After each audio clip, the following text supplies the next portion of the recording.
Catherine, it's us. Got any new commissions? Specifically one with a huge more attack, perhaps? Paimon's just being enthusiastic. We're old friends now, she gets it. It's always a pleasure to see our two most avid adventurers again. Looking for the next challenge, I see. Actually, we do in fact have a rather urgent commission that is still open. Having read the details, however, I don't believe you'd consider it to be lucrative. Don't worry about that. We were just kidding. So what's the situation? To put it simply, the requester is looking for a temporary replacement actress for their musical. The original cast member ran into some issues and is currently unable to perform the role. But the troupe has also been experiencing some financial difficulties, so unfortunately they cannot afford to pay the replacement actress. That does sound like a tricky situation. So basically they're looking for a volunteer? That's right. Our adventurers reached out to many actresses, but none of them were willing to take the job. There are only a few days left until the performance. If they can't find someone in time, they'll probably have to postpone the show. And delays tend to create all sorts of new problems. Got it. Oh, this one's a doozy. What do you think, Traveler? Any ideas? Even if we took the commission, neither of us have any experience starring in musicals. If you're interested in helping, why not start by having a chat with the requester? He's right over there. Maybe you can't fill the role yourselves, but you might be able to help him figure out another solution. Maybe there's something he hasn't thought of. Oh, it's that guy, huh? No wonder, he looks like he just ate a sour lemon. Paimon approved, let's go!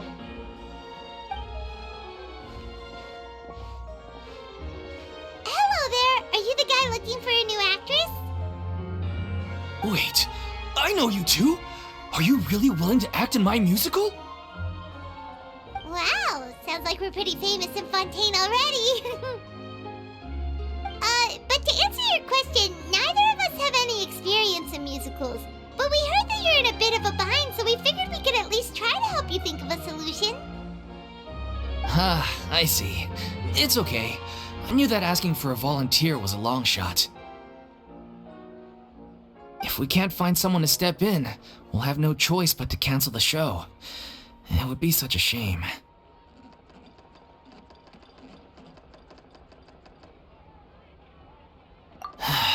That's the thing. We're not some high-profile theater troupe, just a group of amateur enthusiasts. All our sets and props are very crude. We're grateful enough just to get an audience, never mind ticket fees. If we had a way to make this profitable, things might have turned out differently. But now, it looks inevitable that we'll disband. Disband? You're splitting up the troupe? Oh, I guess the lady at the Adventurers Guild didn't tell you? Yeah, this is supposed to be our final show together as a troupe. One last show, and after that, we go our separate ways. So we were really hoping to end on a high note.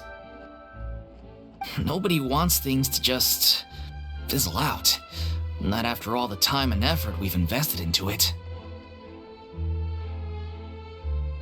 Yeah, the leading lady, in fact.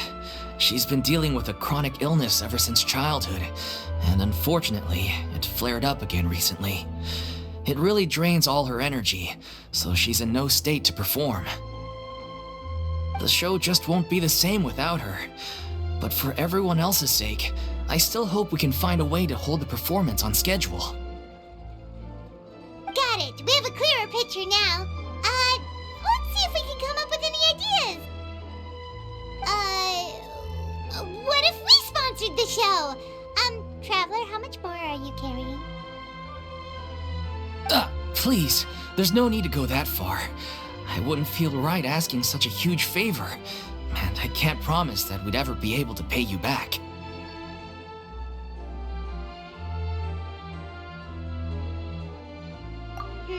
Good point.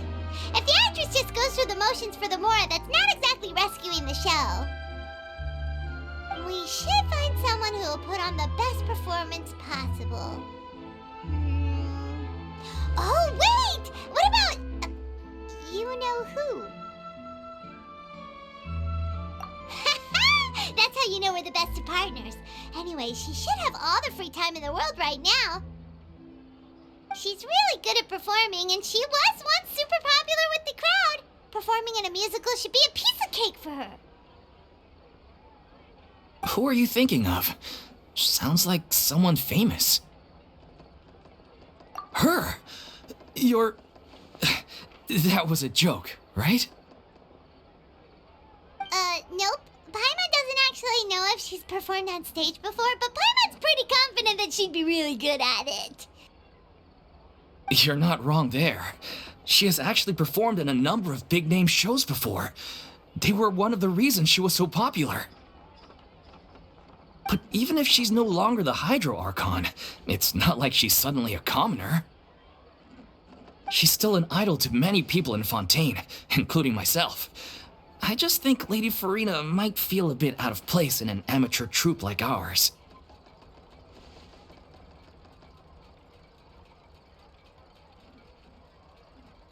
Well, yes, but...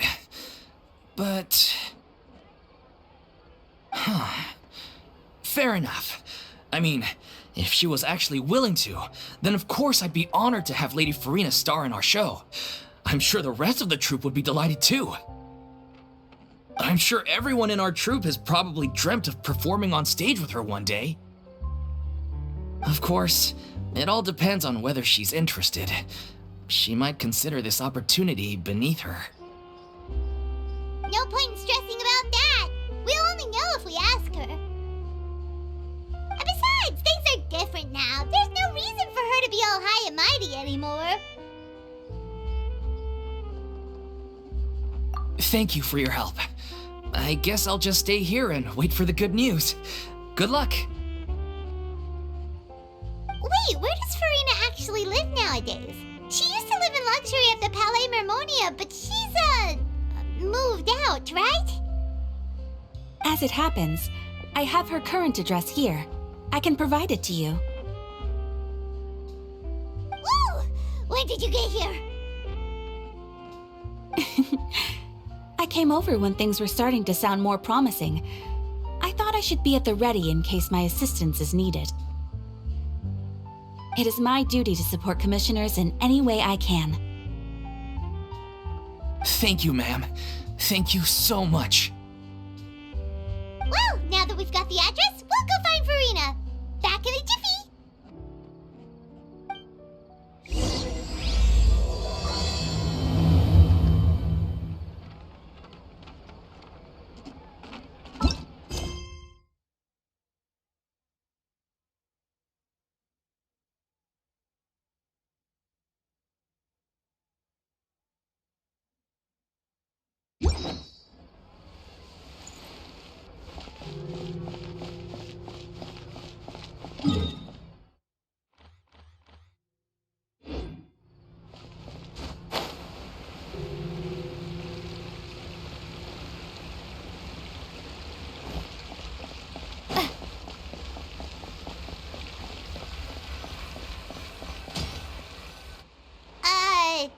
Did Catherine really give us the right address?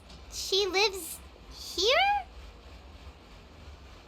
Not that there's anything wrong with this place, it's just, a bit of a step down from the Palais Mermonia. You know, it's common courtesy to make sure the homeowner isn't an earshot when you're denigrating their abode. Okay, when did popping on a thin air become all the rage? First Catherine and now you? I was just out on a shopping trip. I ran out of macaroni, so I went to grab a few more bags. I used to have a much wider range of choices when it came to food, But now I'm finding that simple, traditional home cooking can be quite delicious too. Not at all. As long as you have different kinds of sauces in, you can have macaroni and tomato sauce one week, macaroni and bolognese the next. Oh, sounds like you're really struggling to cope.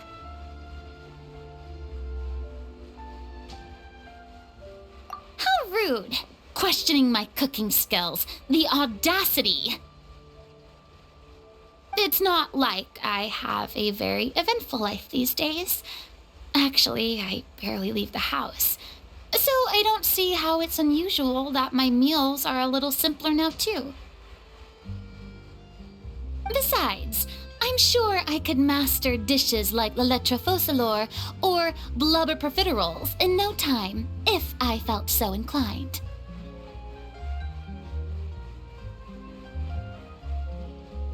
Ah, there it is. You don't know how to cook. Not yet, maybe, but... Anyway, what are you even doing here? I do hope you didn't come here just to ogle at my fall from grace. Let me first be clear that I'm not taking guests at this time. So if you're just here to clown around, then please be on your way. Shoo! Sorry! We're sorry! Please don't be mad!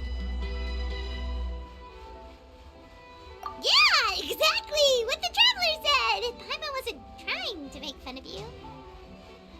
Hang on a sec, you weren't exactly holding back either.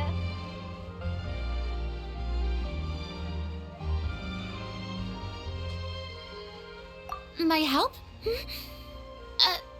Well, maybe you're forgetting that I'm no longer the mighty Hydro Archon.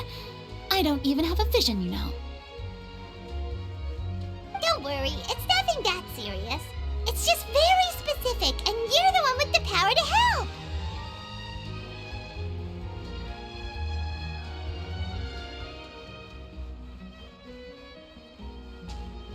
Oh? Well, if that's the case, then fine. I'll spare you the lecture about your attitude just now. So tell me, what specifically makes this matter so specific?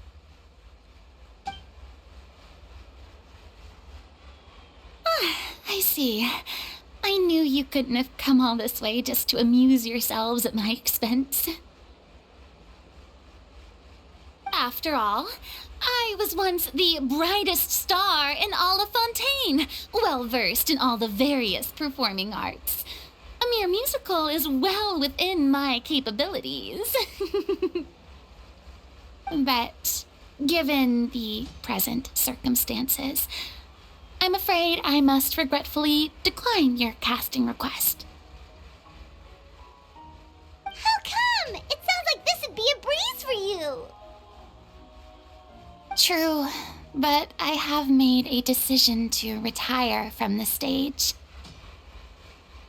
Although I am no longer required to play the role of the Hydro Archon, the time I spent inhabiting that character has left an indelible mark on me. Centuries of pretending to be a different person changes you completely. I'm not the same person I once was. Of course, that can't be undone now. It's too late, and I have no intention of reinventing myself all over again. But at least I can say that I no longer desire to play any new roles. Paimon can understand, but this is just a one-off part to fill in for someone who's sick. Surely that's okay. Whether it's a one-off or not, it's a boundary that I've committed to no longer cross. If I make an exception to the rule now, I'm just leaving a back door for myself, which would be the same as not having a boundary in the first place. So I'm not going to perform, and that is that.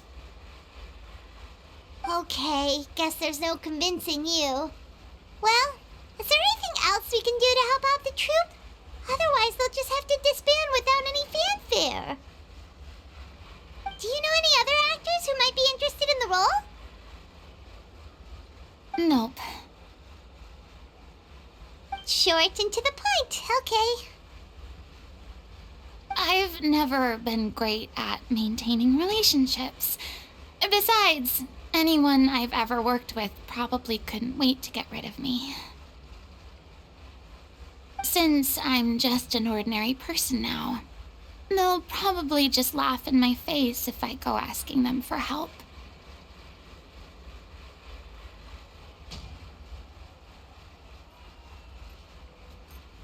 True, but I mean, could you even blame them? I show up out of the blue, begging and groveling for their help with a show they won't even get paid for? Ooh, no way.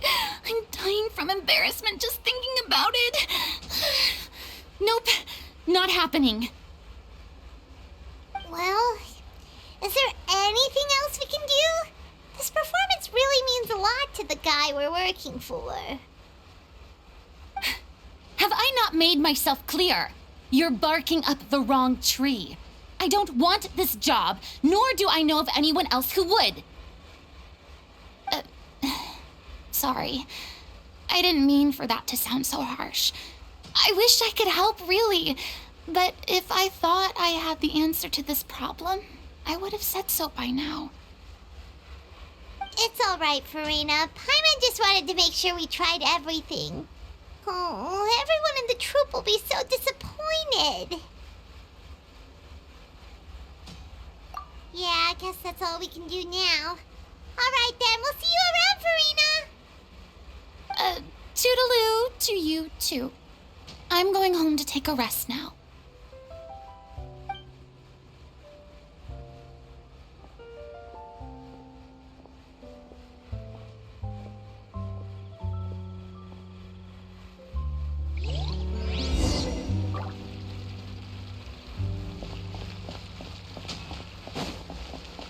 It's too bad, but we have to respect Furina's decision. Maybe the thought of performing brings up too many painful memories now.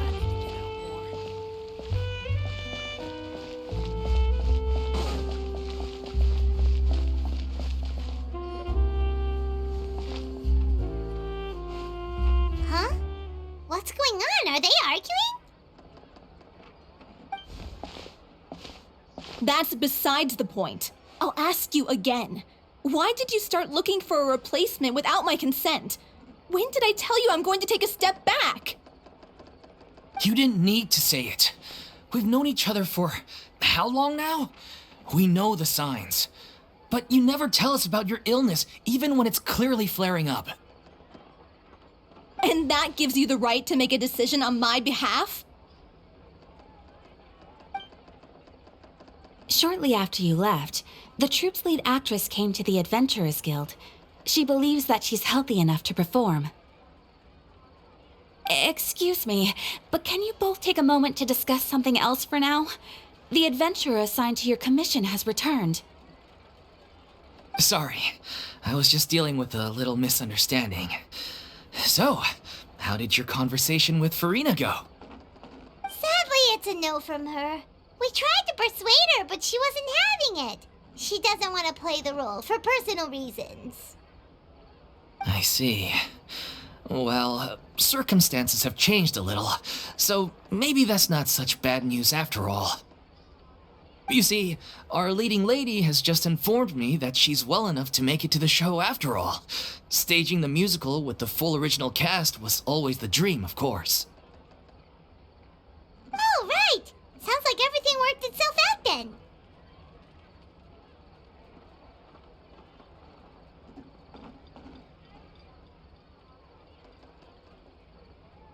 Yeah, she'd be livid. We'd get the scolding of a lifetime. Jeez, is Lady Furina really so harsh with people? Only joking, calm down. So, guess we can consider this case closed now, huh? Despite the fact that we failed to complete the commission, we were still racking racking our brains for ideas on the way back here. Look, there's no point arguing with you about this anymore. You've made yourself very clear, so I'll stop looking for a replacement. This is the last chance we have, though. If your illness flares up again, there won't be time to find anyone to replace you. So, are you absolutely sure you'll be able to handle it? The whole team is putting everything they have into this final performance. We have to make sure it goes ahead. Yes, I'm completely confident. I've been taking a new medication from the doctor, and it's working brilliantly. I'll definitely be able to tough it out until the performance day. I share everyone's desire to commemorate all our years as a troupe with a proper farewell show, so the last thing I want is to be left out. Every one of us thinks of this troupe as their home, myself included. You're right. I'm sorry. I let myself get too worried about the show. I should have asked for your permission first. All's well that ends well. Sounds like the show will go on. Sure.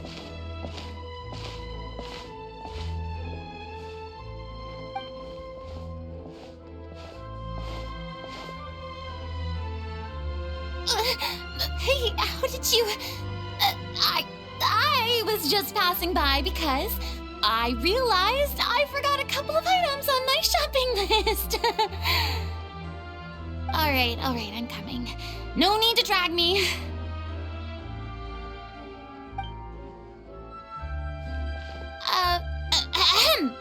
Hello, one and all. I couldn't help but overhear your conversation just now. Furina? Didn't you say you were gonna take a rest at home? What are you doing here? I was just ever so slightly concerned about the situation you mentioned.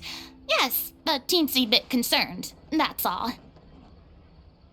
When you came to talk with me earlier, I jumped right to explaining my position and said some strongly worded things.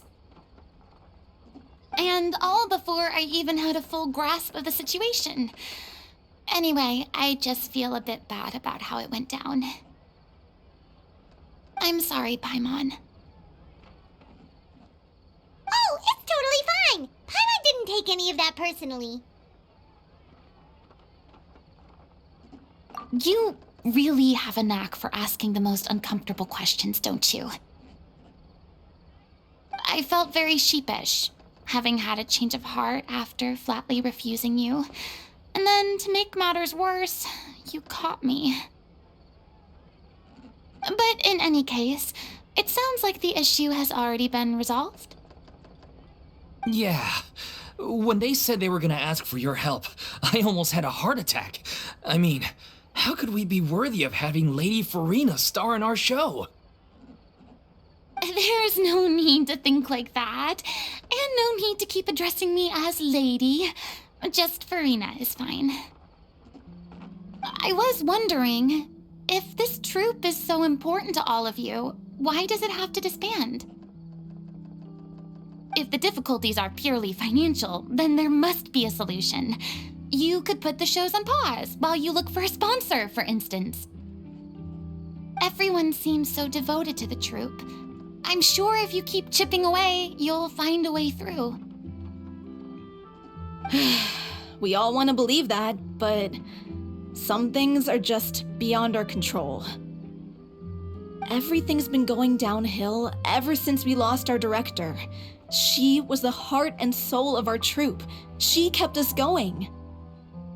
Her name was O'Reilly, and she was the founder as well as the artistic director of our troupe. And tragically, she was a victim in the serial disappearances case.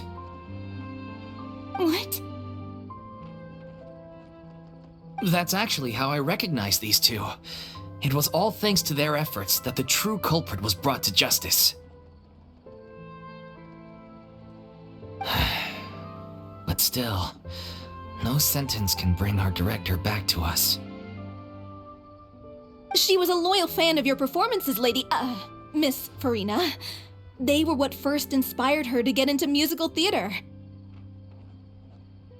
She rallied many people around her who were destitute or had lost their sense of purpose in life, and convinced them to join her troupe. She wrote her own scripts, acted on stage, and mentored each and every one of us. People loved our performances back then.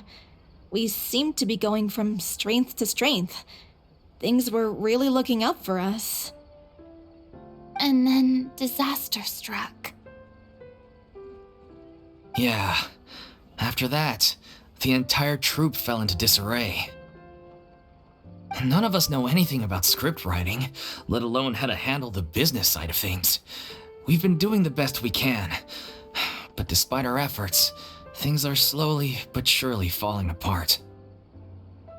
It's agonizing, but ultimately, we'd rather end things now on our own terms than stick it out to the bitter end and watch all our dreams turn to dust. Oh. What a terrible waste. A gifted artist from humble beginnings who achieved so much and no doubt had much more to give. And then her life was so cruelly taken. I suppose it's fair to say then that this final show, besides being your farewell to the stage, is also your final gift for her?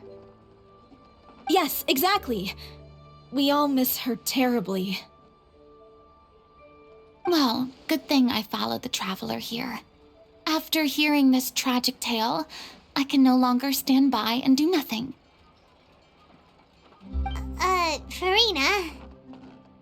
I know what you're thinking, but I by no means plan to cross the boundary I've set for myself. Besides, they're no longer looking for a replacement anyway. I can, however, provide some artistic guidance from the vantage point of a highly experienced audience member. But only if you feel this is something that would help, of course. Oh, most definitely! We'll take any guidance that you can give. We unfortunately don't have any budget for a consultant, though. Will that be a problem? I don't need any compensation. All I'd ask in return, if you're willing, is that you tell me some more about the life and work of your late director. Something I've begun to realize since my departure from the Opera Epiclese is that there's a lot you don't see when you observe everything from on high. The law only judges criminal behavior and does not weigh human emotion. The court's verdict can settle the question of criminal liability, but what about all the unresolved emotions of the parties involved? What happens to them?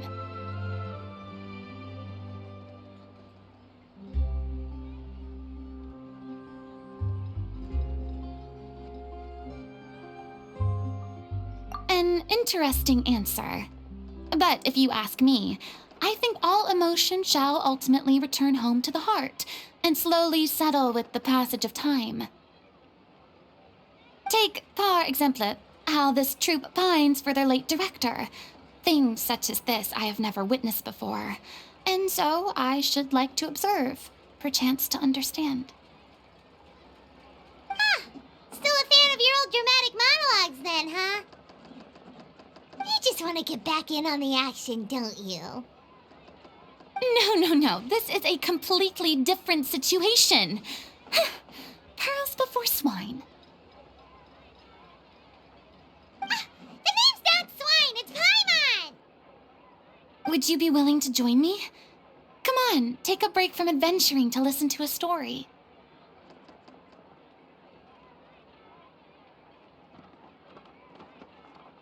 Thank you all so much. Our director was a huge fan of Miss Furina's performances, as of course we all are.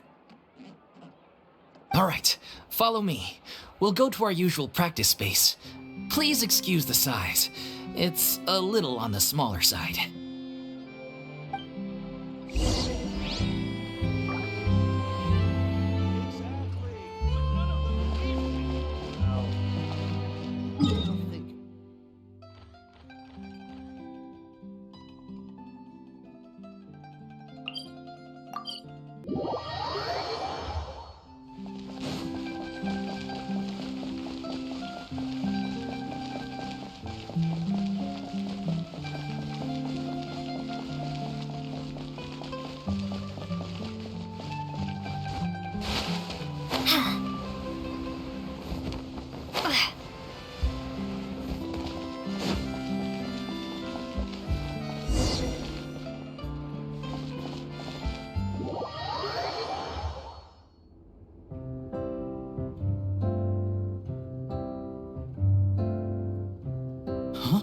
Lady Furina?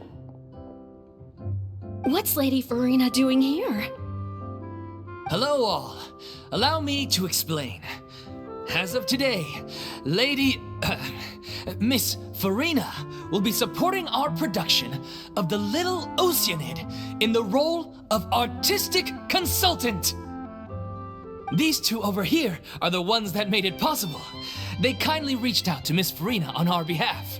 I'm sure they need no introduction. You bet! That was the trial of the century! You helped bring our director's murderer to justice. We can't thank you enough. Oh, please don't mention it. We're just here to join in on the fun. So, you were saying The Little Oceanid? Yeah, that's the name of our final show. It's an unfinished script left behind by our director. One of our greatest regrets is that she never got to complete it. So, if we can bring it to the stage and make it a successful show, we can all take some solace in that. Wait, but if it's not finished, then...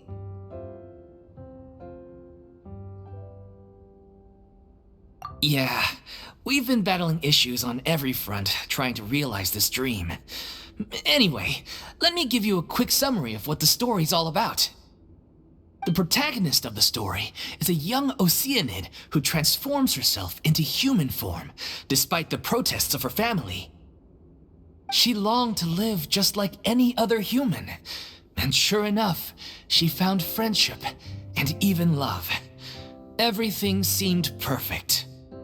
But one day, her true identity was exposed, and her world came crashing down around her. So far, so good. A classic tale. What happened after that? That's one of the issues we've been trying to deal with. Unfortunately, this was as far as the director got with her script. We need a proper ending so we can bring this musical to the stage, but people have different opinions on which direction to take it in. We still haven't decided between a happy ending or a true-to-life tragedy. By true to life, you mean the director's sudden disappearance? Yeah, like they say, truth is stranger than fiction. But then there's the question of whether we really want to use the stage to pass our raw pain onto the audience. Exactly. A lot of the time, people come to watch a show just hoping for some light entertainment. We have to consider their emotional stake in this, not just our own. And one last thing. We're still waiting on confirmation from two of our main actors. The first is Paulo, who plays the protagonist's lover. He's locked himself away to focus on writing an ending for the script. But the deadline's passed, and we still haven't heard from him. The other is Villemont, who plays the main antagonist. He took the director's death pretty hard. Hasn't set foot in the city since. He did write to us, promising that he'll be there for the final performance, but we haven't seen or heard from him since. So we're not really sure what to make of that. Huh. Although, now that we have Miss Furina helping us, maybe we should take the opportunity to get everyone back together. What opportunity? What do you mean? Maybe you're unaware, but your name has always been like a rallying cry for us. Our director was constantly singing your praises. All of us look up to you as a role model. Oh, stop! You're making me all flustered.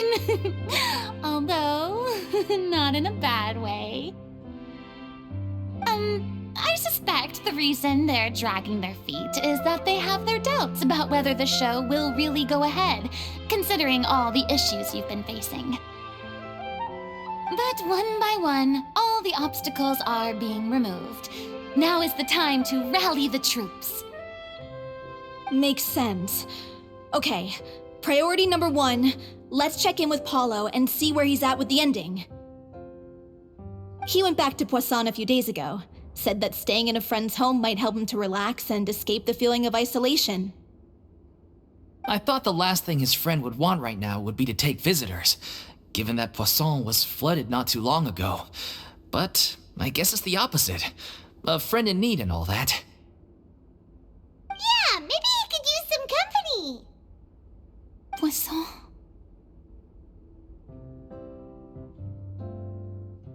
Nothing. I suppose my presence will be indispensable if we are to restore his faith in the show. So, allons-y. To Poisson!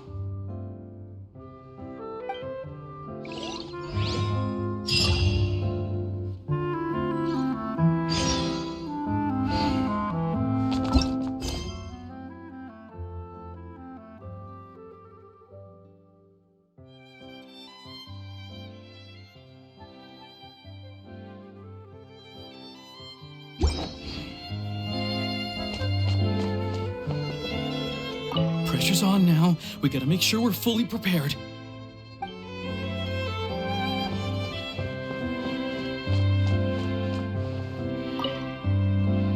You're off to Poisson to find Polo, right? Have a safe trip. We'll take care of the troop while you're gone.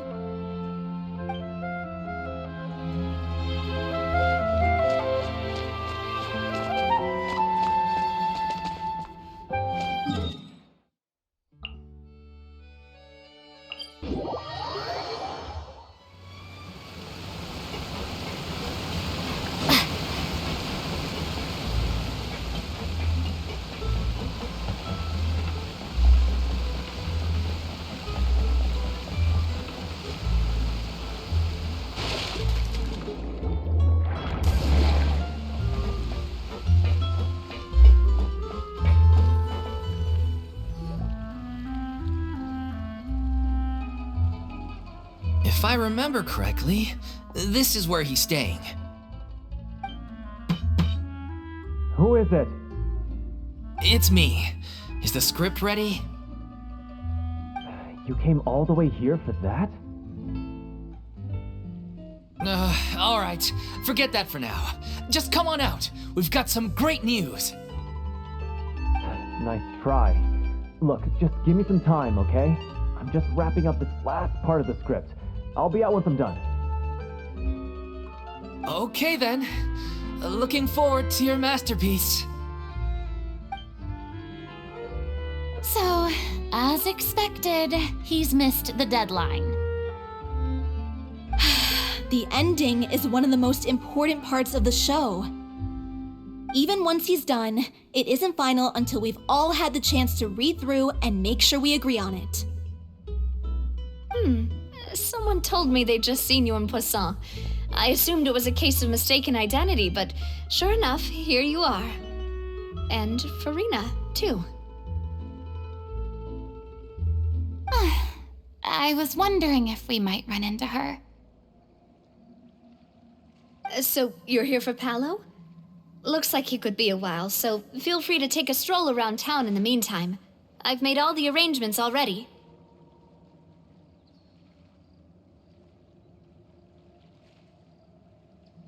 Oh, it's okay. We can just wait here. Thank you for being so considerate, Miss Navia. That sounds wonderful. We'll take that stroll. Get over here, you! How oblivious are you?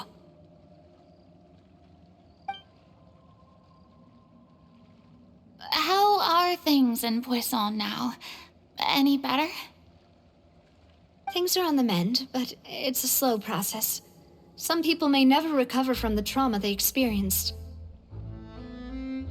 I'm sorry to hear that. I wish there was something I could do. Please, must our conversations take such a depressing turn every time we meet? We all have painful memories, but we don't have to let them cloud everything we do. And if you're trying to make a new start, perhaps it's best if you don't bring up the past all the time. Thank you for your words of comfort. You make a very good point.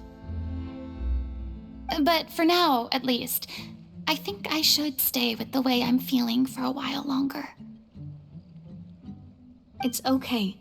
These things take time.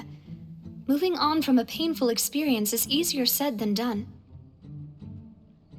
Which brings me to why I'm here.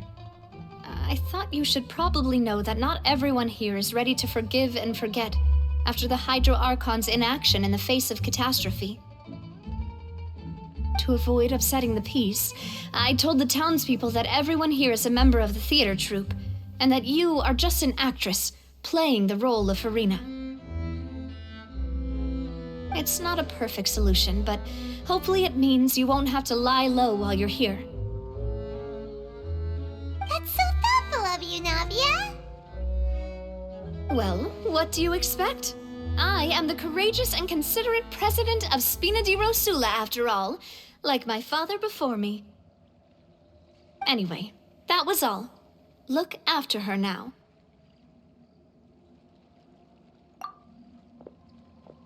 Off we go then.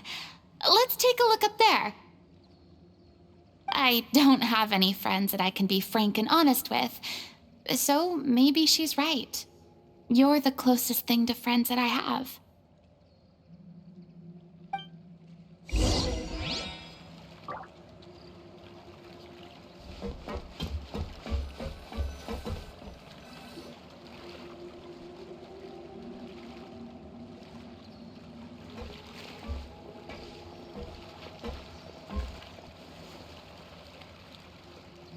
I'm so grateful that Miss Navia was so understanding. To be perfectly honest, I didn't know if I was ready to meet her. It's always easiest to just run away from your problems, but that never fixes anything. You can't get around the obstacles without facing them. So that's why you were nervous when they brought up Poisson. Yeah. I'd be lying if I said I wasn't scared of coming back here. Still, I felt it was something I had to do. As I was saying before, I want to see for myself the things that I never could in the past. I'd be overjoyed if the people here could find it in their hearts to forgive me, but they're more likely to unleash a tirade of vitriol against me, which, of course, I completely understand and accept.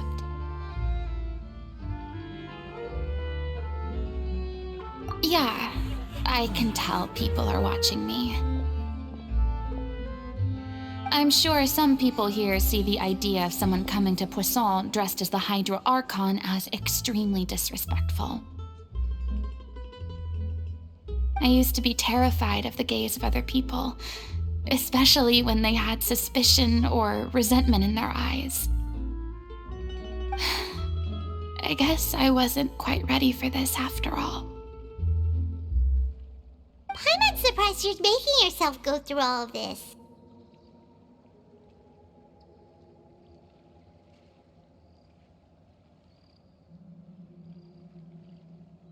I can't let myself see only the things I want to see. How would that make me any different from before? Look! There seems to be a crowd gathering over there. Probably time we made a move. How about we check out Spina di Rosula's ship? We should have a view of the whole of Poisson from there.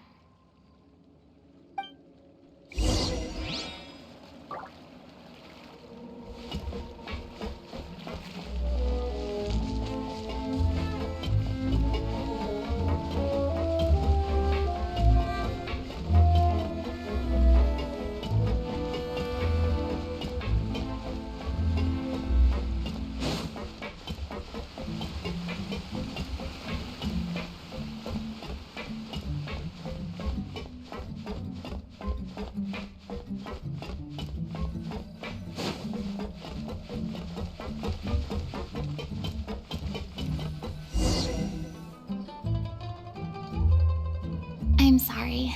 You probably just wanted a relaxing stroll, and here I am dumping all this heavy stuff on you. We don't mind. It's actually refreshing to see a different side of you. Great. Well, I appreciate your company, so please don't disappear just yet. I don't know whether you can tell, but the years of suffering and loneliness aren't the only reason I have a hard time facing up to who I used to be. As I stand here by the ship, I can't get the images of the rising water out of my mind. One after another, people were taken by the water. All those treasured lives and memories washed out of existence in an instant. They thought their god would protect them.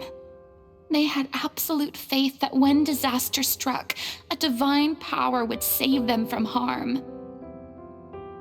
And all the while, I played my part to perfection to convince them that was true. But then the floodwaters finally came, and the Hydro Archon did nothing. You shouldn't look at it like that. You're only doing your duty. I've had to go through so many moments like that for the sake of protecting the truth.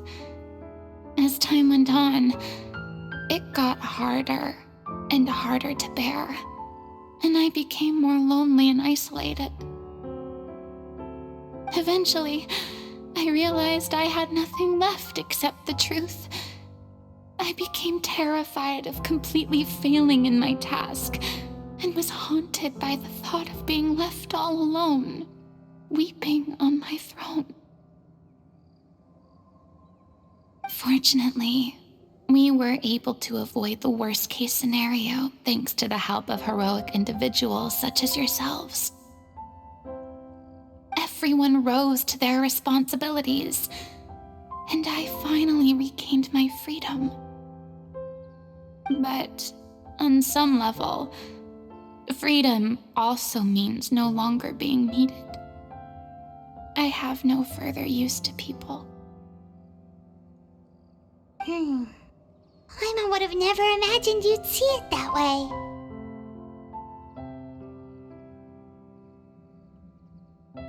Reward?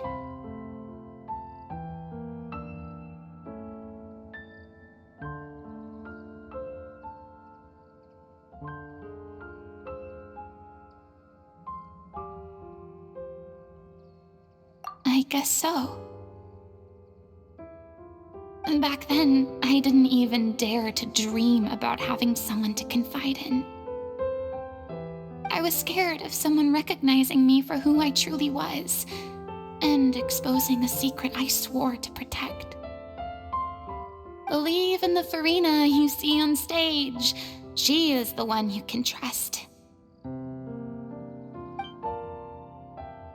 I had to keep all my feelings, all my curiosity about life to myself. No one could be allowed to know. That's what I really meant when I said I'm no good at maintaining relationships. So that's where you were coming from. Paimon totally thought you were just a bit of a diva at heart.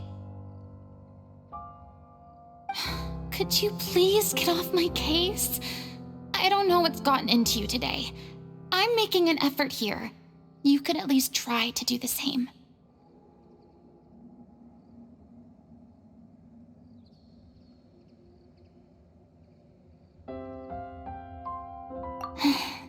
I do. I once had nothing but the truth, and now I'm finally free to live my own life again. And even though I have no idea where I'm going right now,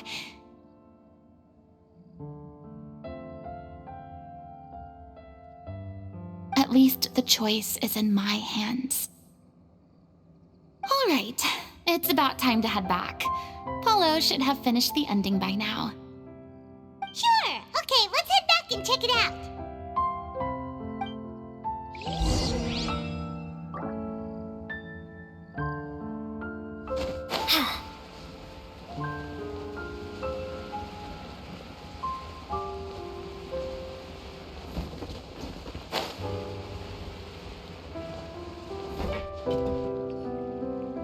say you needed to watch what you eat? You're supposed to be cutting down on fried foods, not wolfing down copious quantities of fish and chips, you know? Come on. It's not every day we get to dine at Spina di Rosula's expense. Can you believe how generous she is? I'm not about to pass on free food.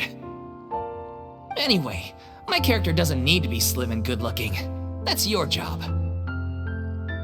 Are you kidding me right now? It's not your character's health I'm worried about, it's yours. I've spent my whole life battling the effects of ill health, and it kills me to watch you willingly ruin yours by filling yourself up with junk all the time. Oh no, looks like they're arguing again. We're back! Could you maybe put your differences aside for a moment? Ah, you're back. We've been enjoying Spina di Rosula's VIP treatment in your stead. Polo's nearly done. We shouldn't have to wait too much longer. Great! So you were discussing your characters, right? We heard she's playing the oceanid who turns into a human girl. What about you? Me? I'm an oceanid too. He was originally supposed to take the form of a crane, but he outgrew that role. Well, the costume at least. So now he's playing the boar instead.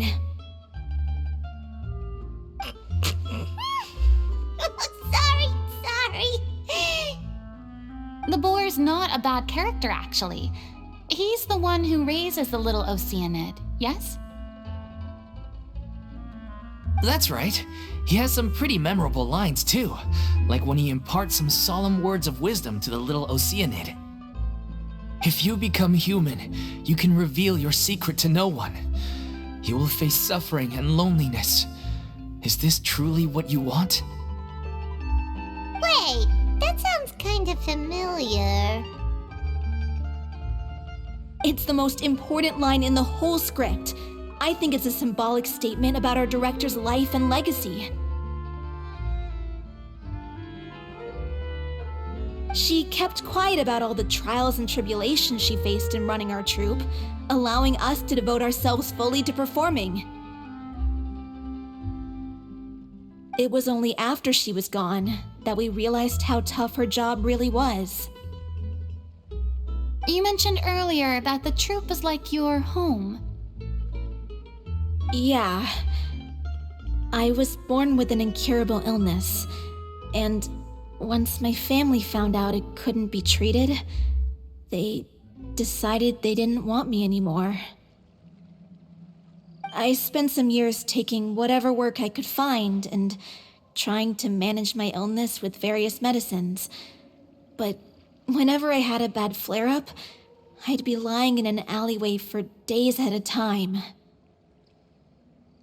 It was like that until the director found me one day. She told me I had a great voice and asked if I was interested in studying singing from her. I said yes.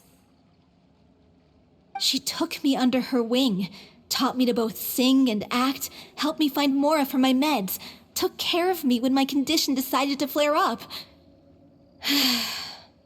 I know it was all a huge burden on her. She sounds like a really incredible person. She really was. She gave everything she had to her troupe and the people in it. All of us were so proud to call her our director. I was a lost child too when she found me. As the child of a murderer, my parents weren't around when I was little, so I got sent to an orphanage. The other kids were always picking fights with me. They'd say things like, "Come on, you must be pretty tough if you're the son of a murderer." It was just to taunt me, though. I was an easy target, and they knew it. One day, I got beaten up so bad that I just couldn't take it anymore, so I ran away.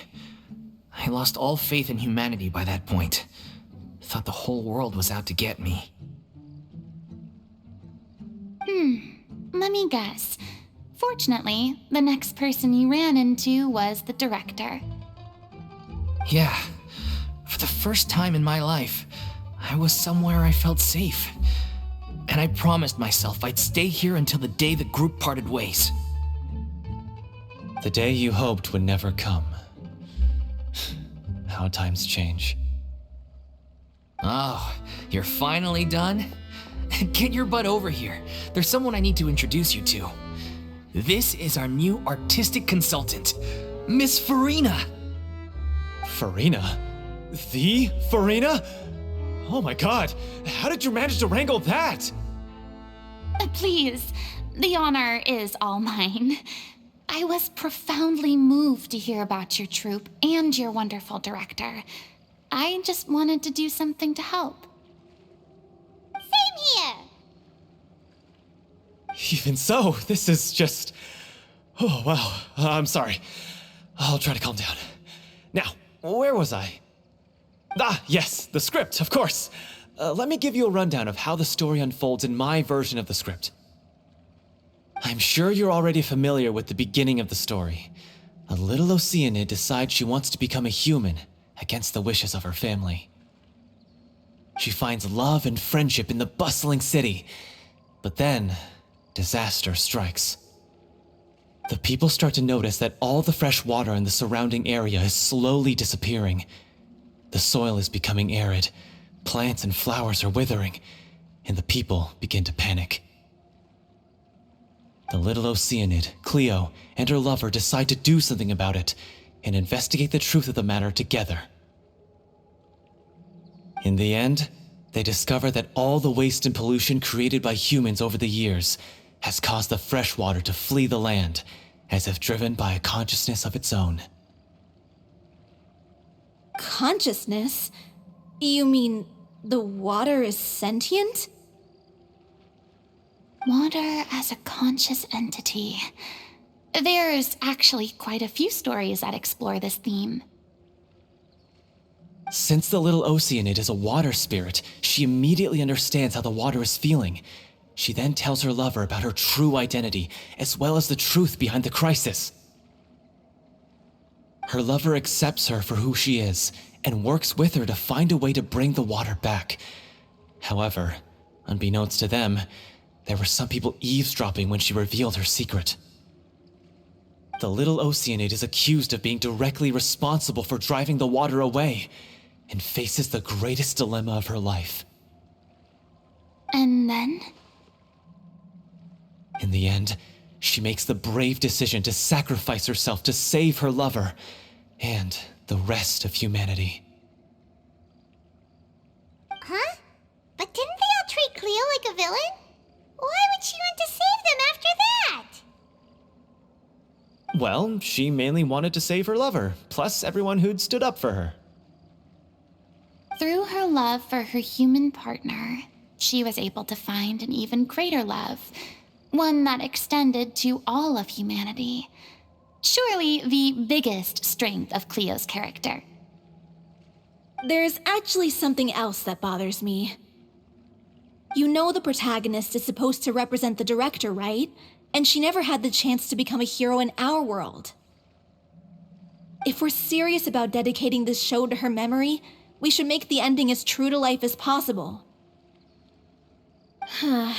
What about if the little Oceanid is hounded to death by people who hate her, her lover makes sure her secret never gets out, and humanity continues down the path to extinction?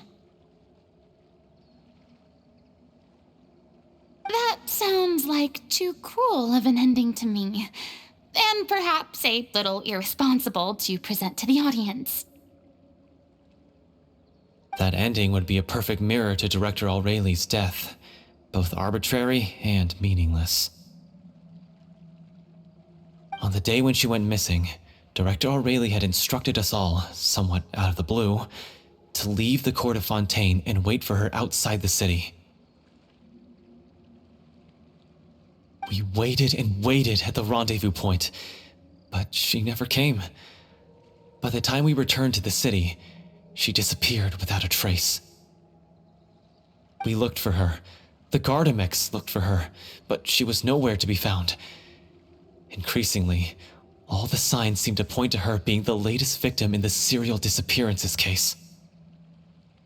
The director was the kindest soul in the world, yet she was senselessly sacrificed for the sake of a so-called experiment by someone who had nothing to do with her at all.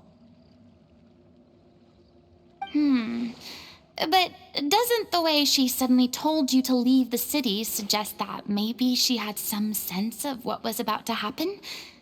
It almost seems as if she was moving you to safety. I've been trying to follow up on that ever since, but all my efforts so far have turned up nothing. Villemont might know something, but he won't open up to me. Villemont?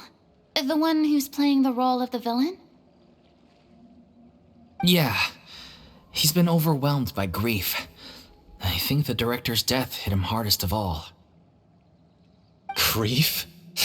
Guilt, more like. Also, I have a hard time imagining that anyone took it harder than me. Because, well, speaking of the play being true to life, I was deeply, madly in love with Aurelie. What? You kept that one quiet. It's time to be upfront with you all. No more keeping secrets from each other. We'll never be able to agree on the ending if we can't be honest about how we feel. I did tell her how I felt once, but she turned me down pretty much straight away. She said that we were all like brothers and sisters to her, and she'd never considered us as potential romantic partners. Not that it came as a shock or anything. It was what I was expecting to hear.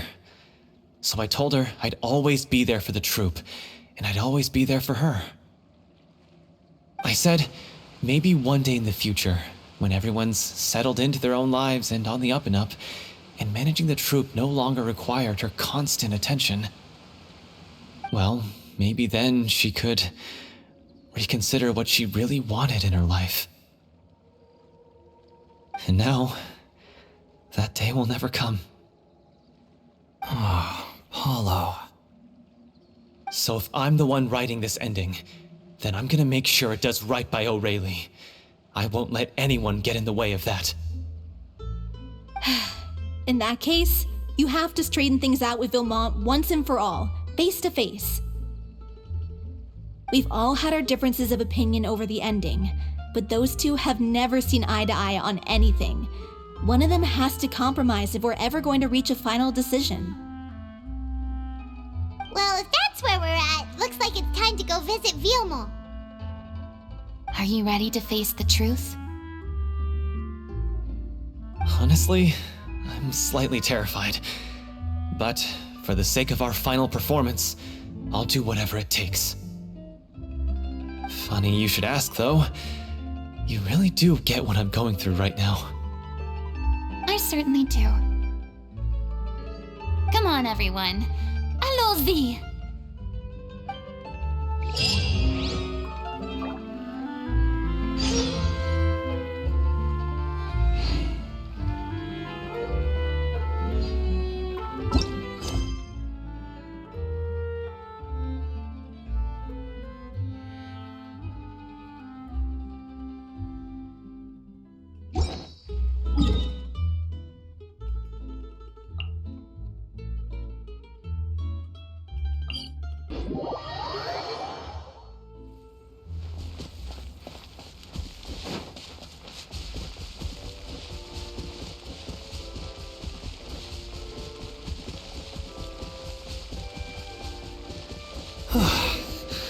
This is tough going. Delphi, are you sure you can manage in your condition? I could ask you the same.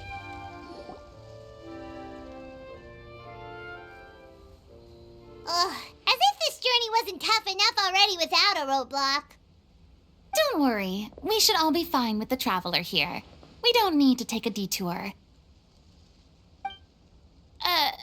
Wait, why are you all looking at me?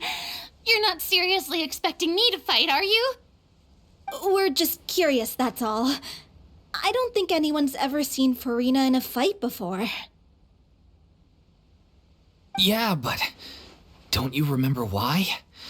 The Hydro Archon willingly gave up all her power so it could be converted into indemnitium. Miss Furina said so herself. Precisely! And I'm not even the Hydro Archon anymore, so all my power is gone anyway. As much as it pains me, unfortunately, I should just stay put. I'm more like a damsel in distress more than anything. That sounded so smug. Ugh, secondhand embarrassment is unbearable. Hey, lay off, all right? My bluff is hanging from a thread here. I'm sorry. I got carried away. Please help us out, would you? Aw, too bad. I was so pumped to feast my eyes on fight mode Furina. Sorry to leave all the heavy lifting to you. Don't worry, piece of cake.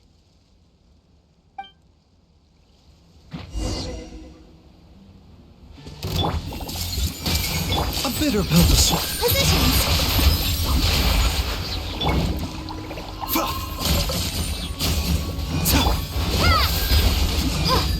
This might hurt a little.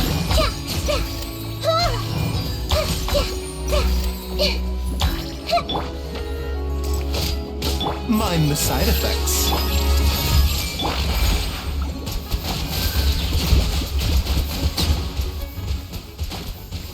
Water jet!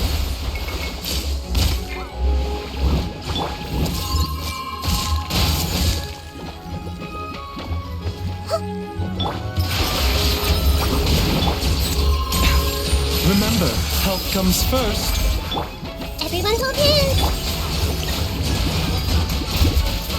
Bravo! Good show! You certainly live up to your reputation. Yeah, thank you. Anyway, the path is cleared now, so onwards and upwards.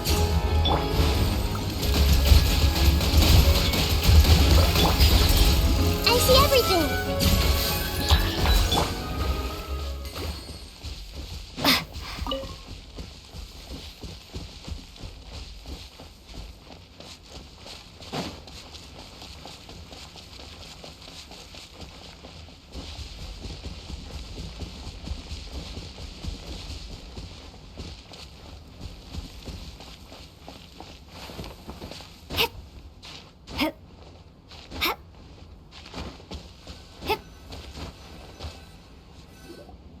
Vilma, are you there? Huh? Oh, it's you guys. Wait, what's Lady Furina doing here? I can explain. We've been rounding up the whole troop. We now have everyone except you.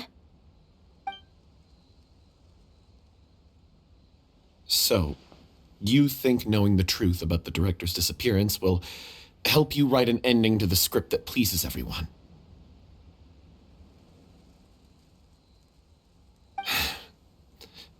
I care just as much as everyone else about making the little Oceanid a success. That's why I wanted to wait until after the show.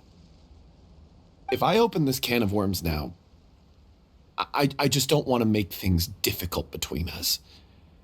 We're supposed to be a unit when we're on stage. Vilma, avoiding the truth will not help anyone. Unless you mean to suggest that Aurelie's death had something to do with you. I don't want to talk about it. Listen, Vilma.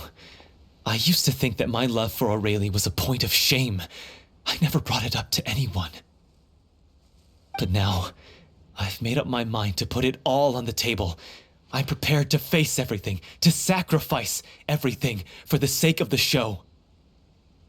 The little Oceanid cannot be complete unless we do justice to Aurelie on an emotional level.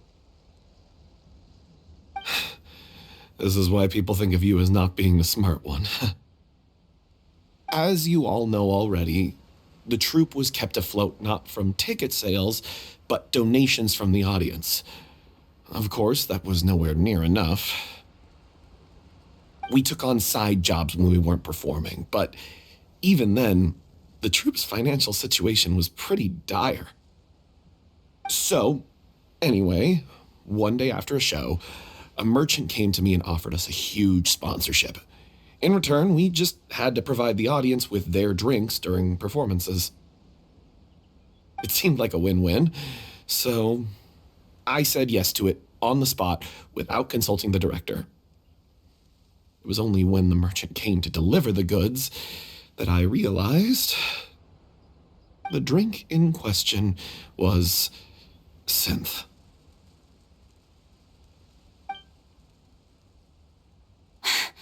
Isn't that the drink peddled by the culprit behind the serial disappearances case?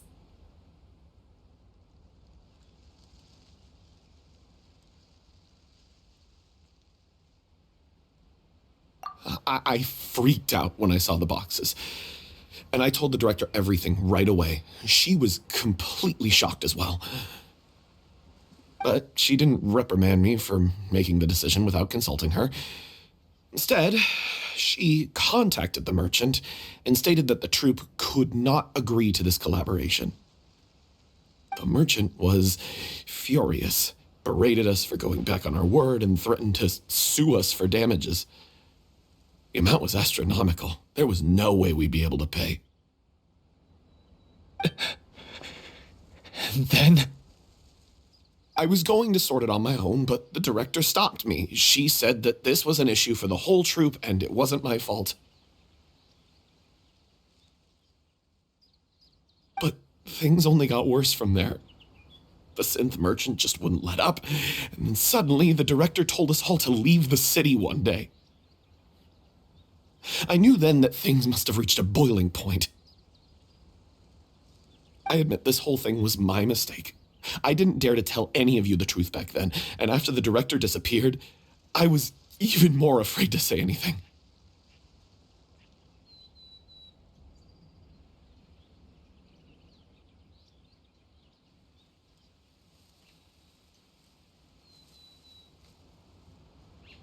Yeah, I got Aurelie killed.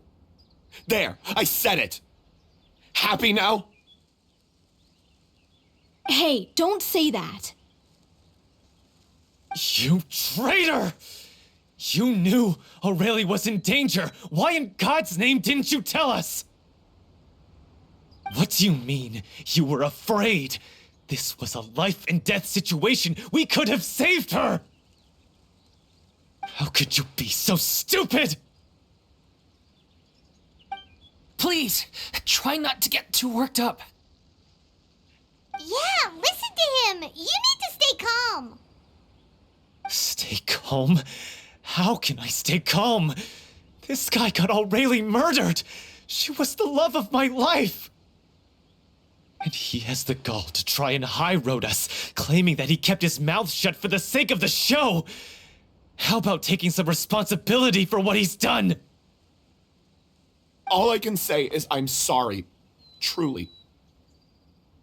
I wanted to apologize to everyone in the troupe, but that won't bring back the director. What good is my apology now? I'm just a coward who made an awful, terrible mistake that I can never take back. Beat me up if you want. Kill me if you prefer. It's what I deserve. End my life so I can meet the director and apologize to her in person. Get out of my sight! Go! Get lost! I don't ever want to see your face again! That's enough! You've screamed and shouted at each other for long enough. Now pipe down, both of you! Can you stop conflating the show on stage with your real-life relationships in the troupe? You keep saying that you want to use this final performance to pay tribute to your director and celebrate her life. How can you do that if you're just using it as an excuse to vent your own emotions? You're right. I'm sorry. On stage, the lead role is the focal point of the audience's attention. And you're all used to seeing the director as the heart of the troupe.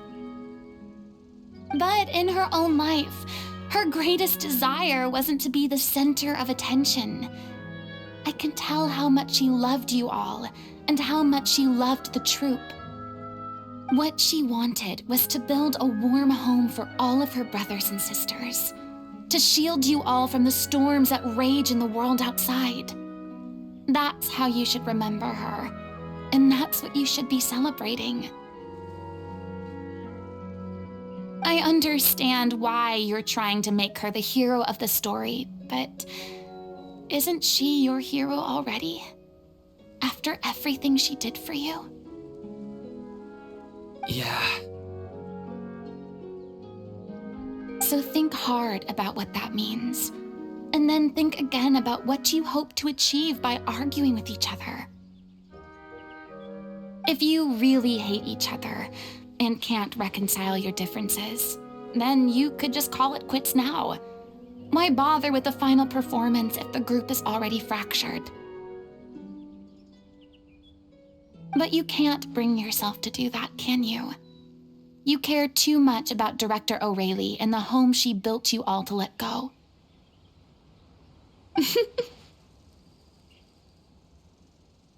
What are you laughing at? I don't see what's so funny. Sorry, I didn't mean it that way. It's just that, for a moment there, it felt like our director was back with us again. If she'd seen Paulo and Vilmont at each other's throats like that, she would have scolded them exactly like you did, in that same stern voice. Really? But she sounded like such a gentle person. Of course she was. Even her harshest lectures came from a place of kindness, and it showed. She really was a truly outstanding person. What you said, it really puts everything into perspective. I'm truly sorry. I really meant for this to be a genuine apology, but I ended up making it all about me and my self-pity. It's all right. Let's save all this for after the performance. So, the ending. What are we gonna do about it? Clearly, everyone needs to take a step back for now and reflect on what really matters. When emotions are running high, things get lost in the fray.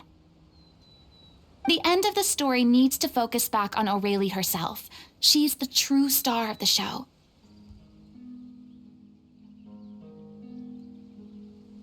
What do you mean? The Traveler is right.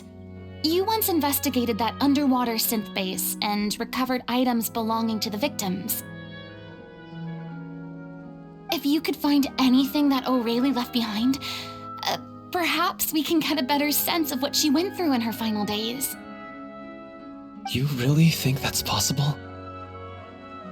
I trust that nobody would object to the ending of the story being based on O'Reilly's true feelings. No. Well, we'll leave this in your capable hands. Come, let's pay a visit to the Palais Mermonia. The rest of you, head back to the rehearsal location for now and wait for our good news.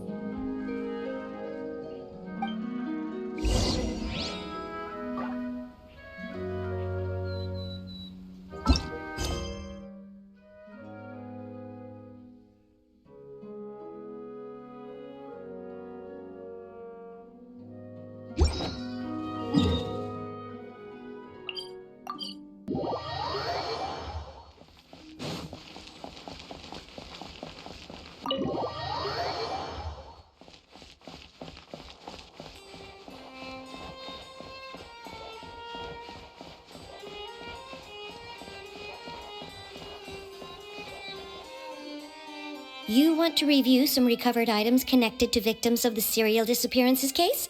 But, that case has been closed for quite a while now. Still, since you were the ones who discovered and submitted the evidence in the first place, you don't actually have to submit an application. Okay, please hold on. I'll have someone dig them out.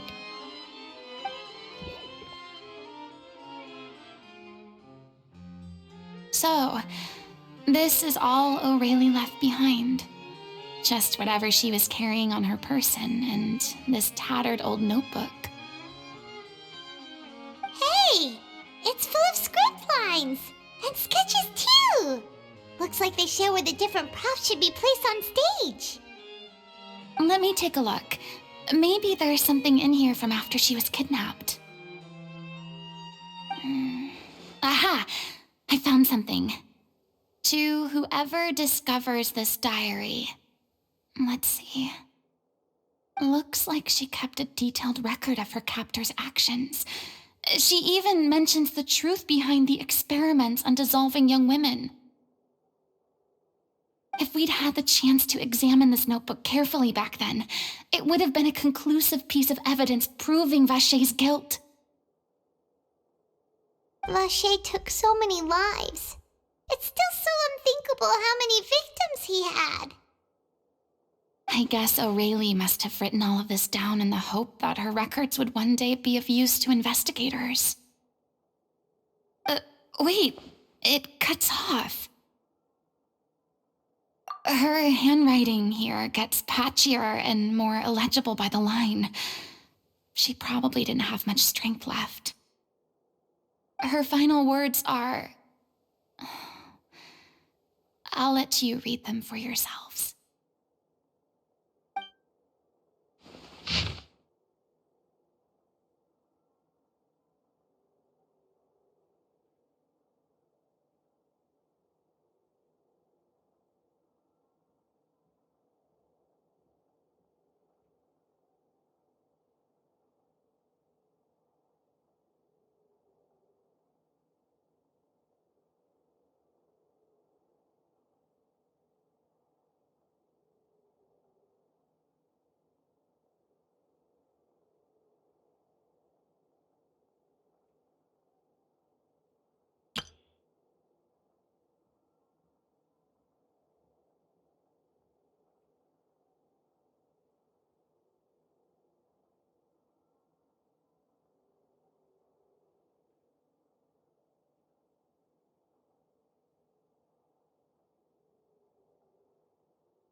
She was so terrified.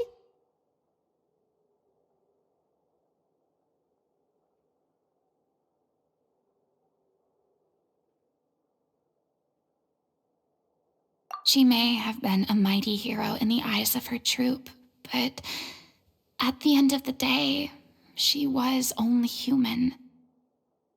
I can't bear to think how painful and lonely her final days must have been. Wait. This part on the last page sounds strangely familiar.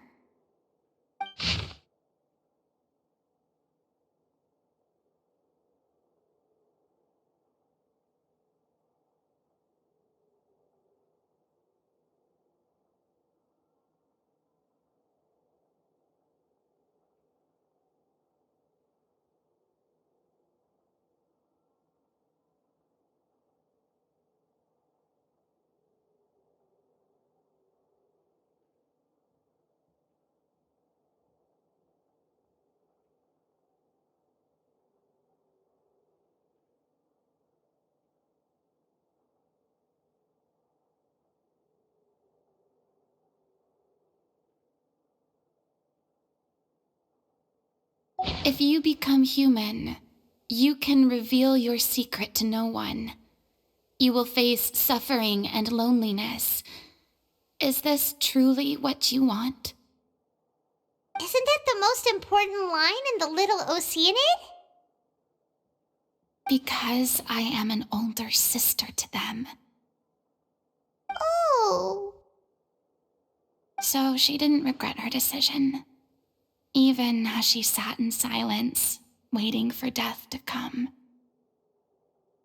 I'm sure this is what the troupe would have hoped to hear as well. She had their utmost trust, admiration, and love, and she truly deserved it. Let's go. It's time for them to learn Director O'Reilly's final thoughts.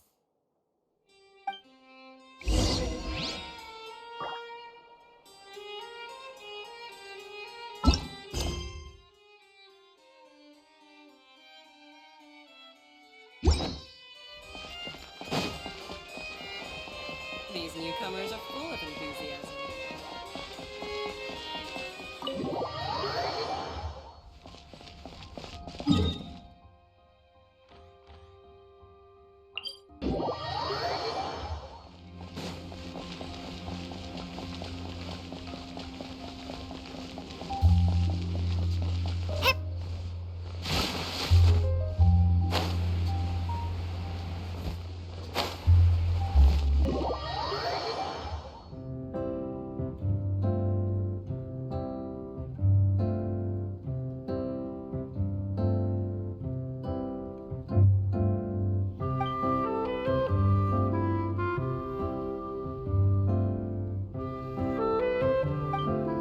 She deserves a hero's farewell. If that's the only way to convey to the audience the courage and selflessness that she showed in the face of death, then it's a meaningful way to end the story. Even in the last moments of her life, she was still leaving a trail for others to follow. She did her best to protect as many people as possible, even if it meant sacrificing herself. We know what choice our little Oceanid would have made now. I don't think any more discussion is necessary. Well, Vilmont, if we put the past aside for now, do you think you can bring yourself to go ahead with the show? I will channel all my regret and put it into my performance to make this a show worthy of our director. I won't ask for your forgiveness, and you don't need to worry about my feelings. This final farewell show should be about Director O'Reilly and her alone. Then it seems like we've reached a consensus. I have a feeling that this will turn out to be the most mesmerizing performance of your lives. Really? How can you be so sure when you've never even seen them perform before? Don't underestimate my experience. After watching a countless number of musicals, I've learned one important thing. If you want to move the audience with your music, you must fully commit and immerse yourself in your role, pouring all your emotion into your performance. And aren't human emotions, love, hate, regret, and hope, just the most mesmerizing things in this world? I don't believe anybody could be more committed to bringing this story to life on the stage than they are now.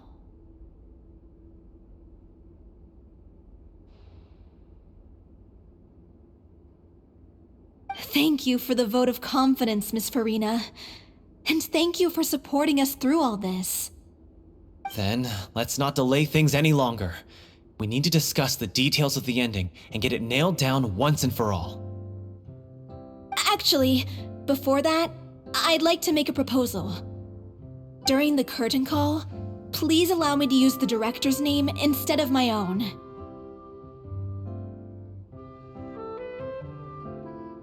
Huh?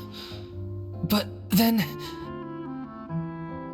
After all, this role was originally meant to be played by the director. I'm just filling in for her. Besides, a role commemorating her life should be associated with her name. Well, if you're sure you're okay with that, I have no objection to it.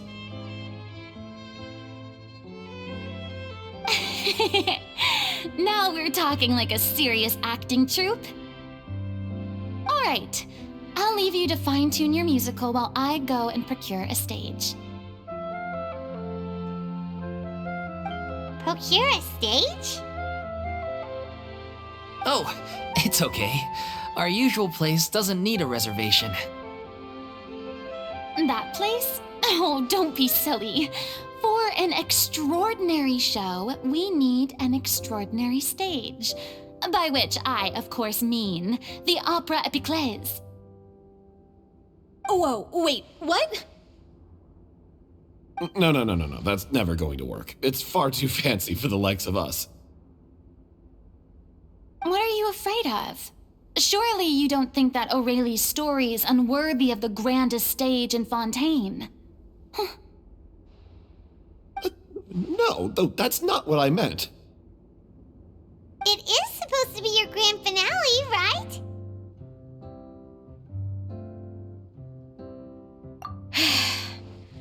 I have no problem with it then. How about the rest of you?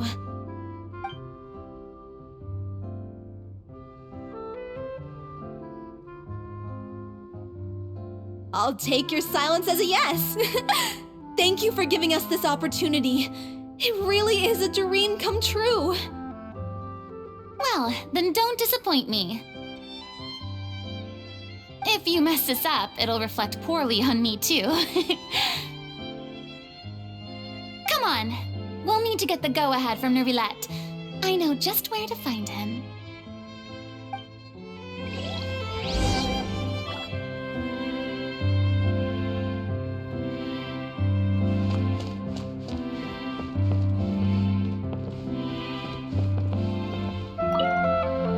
Best of luck to you.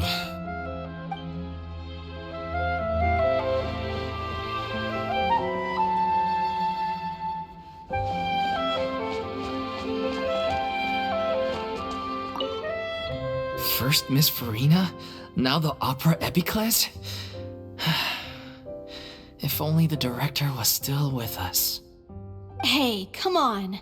There's no point in dwelling on that now. We have a lot of work to do.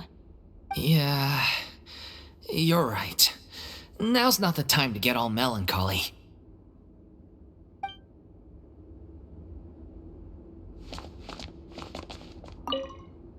During the final scene, maybe we should stop the music just before Cleo takes the stage?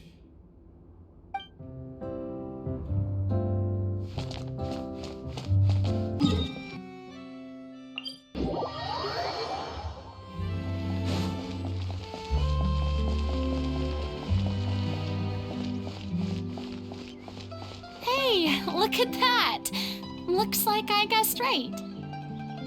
You were just guessing?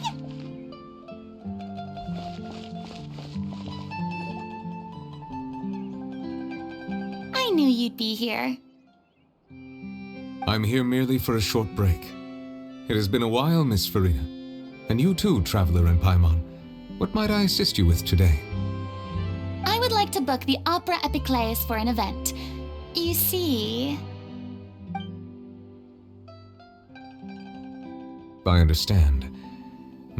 The process for booking the Opera Epiclese is complex and can be somewhat cumbersome.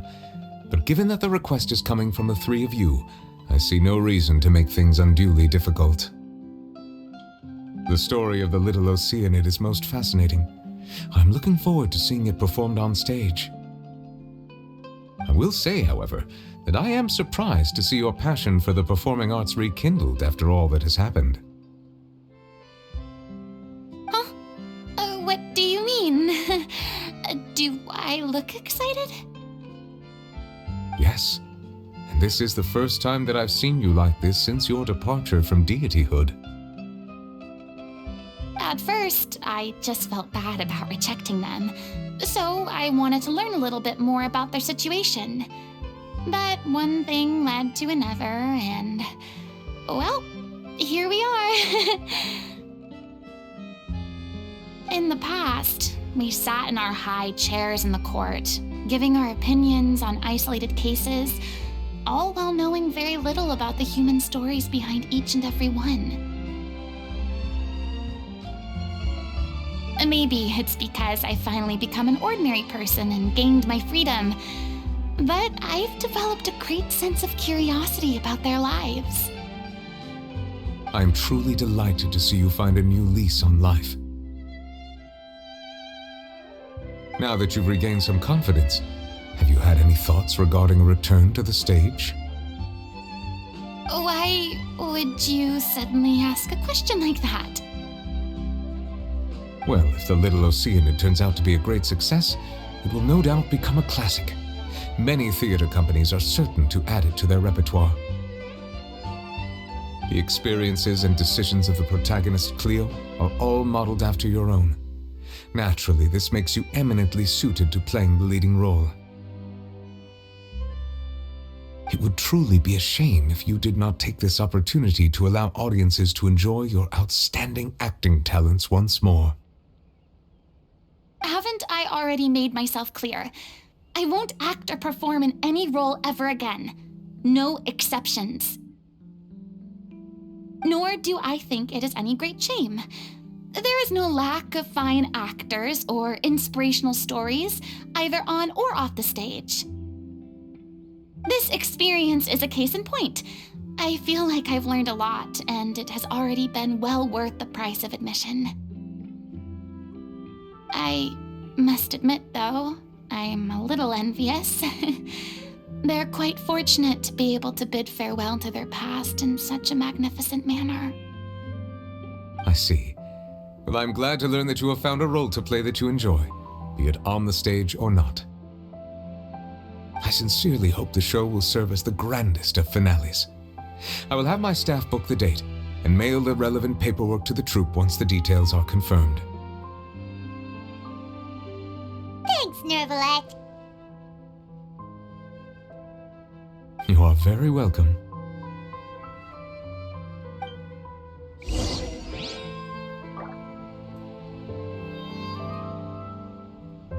Many people were once enthralled by Lady Furina's performances, myself included. I hope that one day she'll be able to understand that our appreciation was always sincere.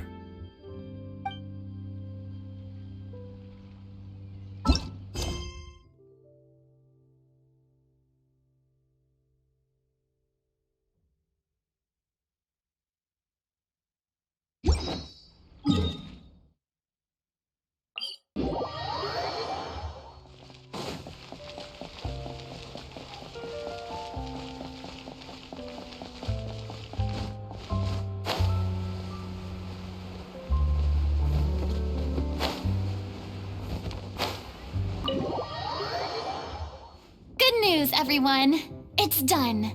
The Opera Epiclese is booked.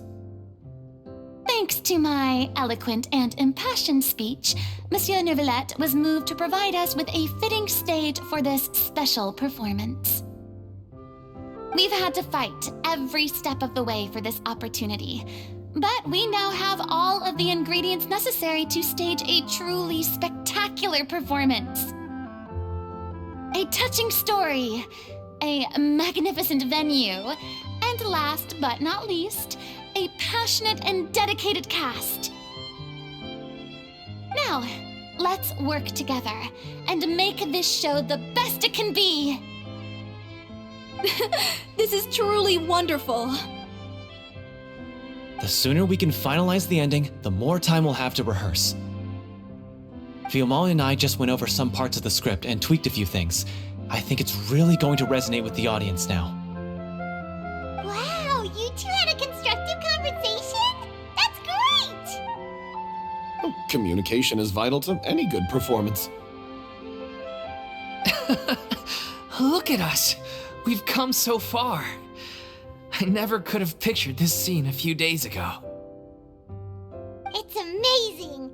Even though Furina's still being a bit of a drama queen about it all, she's really fired everyone up! Please feel free to give us any comments or suggestions you have. We really value your input. Hey, Loic, get over here. Time to practice the opening number.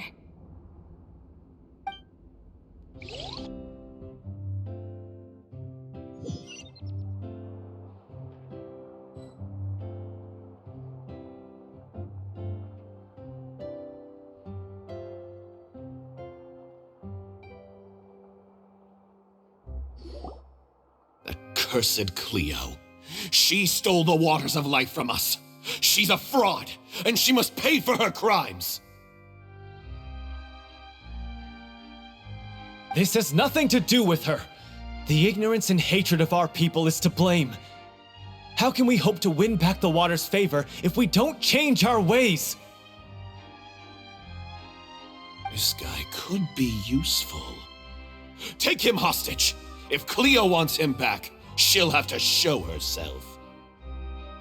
Leave this place, oh little Oceanid, and never, ever look back!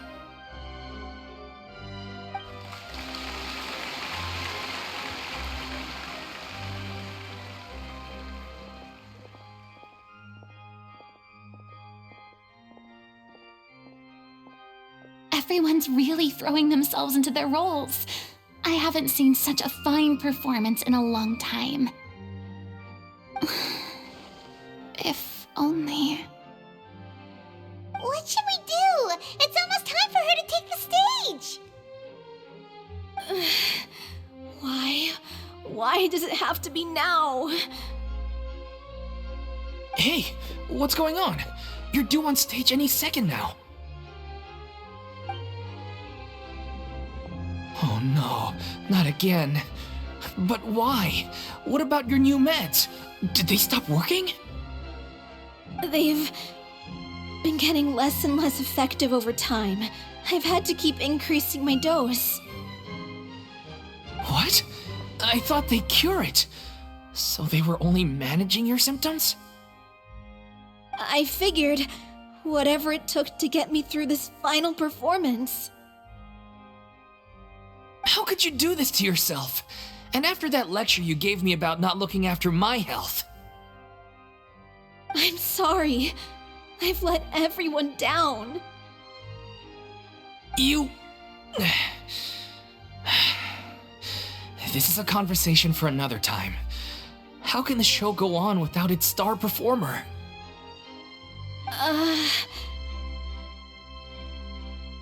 Miss Furina, I'd like to make a request of you.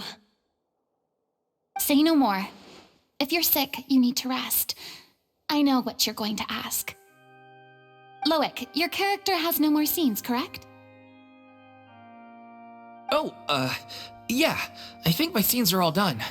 Although, I do have one more line, but I guess another guy in the troupe with a similar voice register could take it.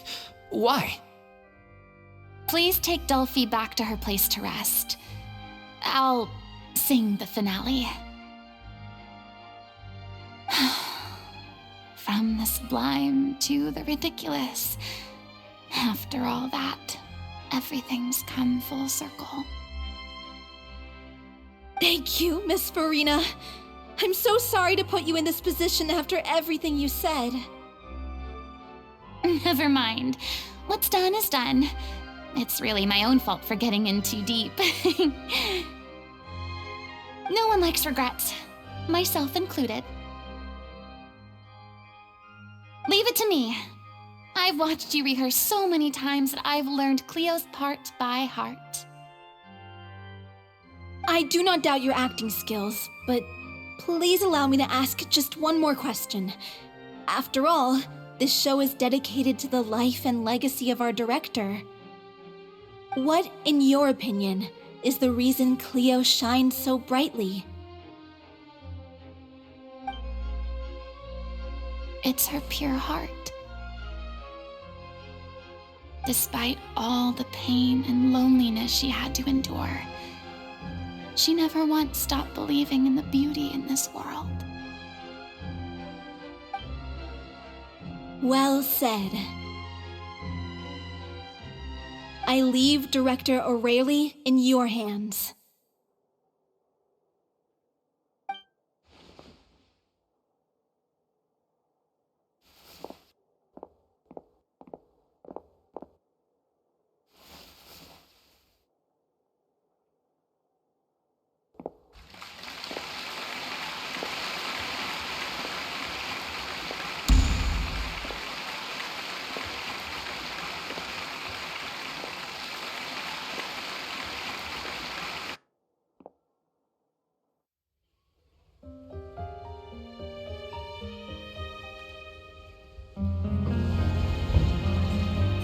yet? Unless they get here! She's not coming! You're wrong. She's here.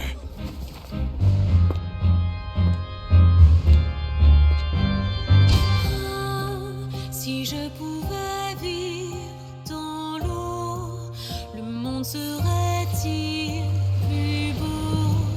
Me pardonneras-tu, ô chère mère?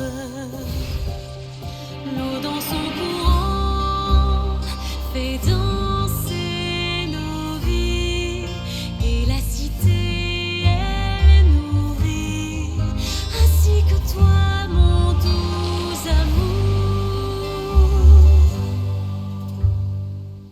But what about your wish? My wish.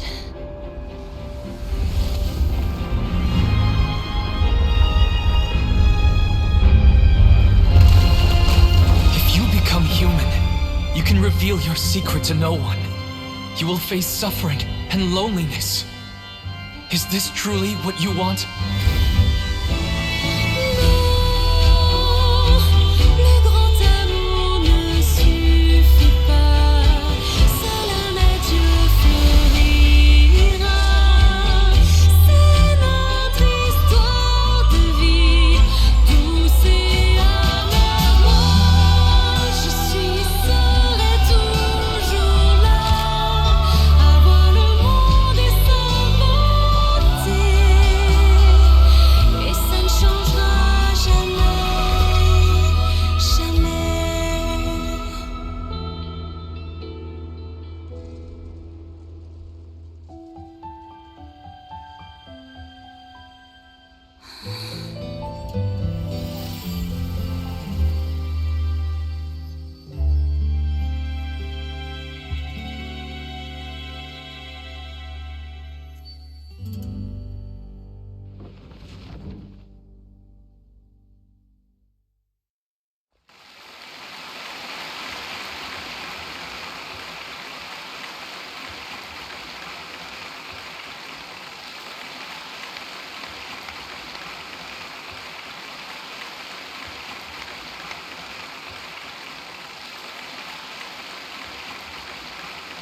Is it just me? Or was that Lady Furina on the stage just now? She hasn't been seen for a while now, and she just appears out of nowhere? Gotta say, though, her acting skills are as superb as ever. The little Oceanid, Cleo, played by Aurélie Fumont.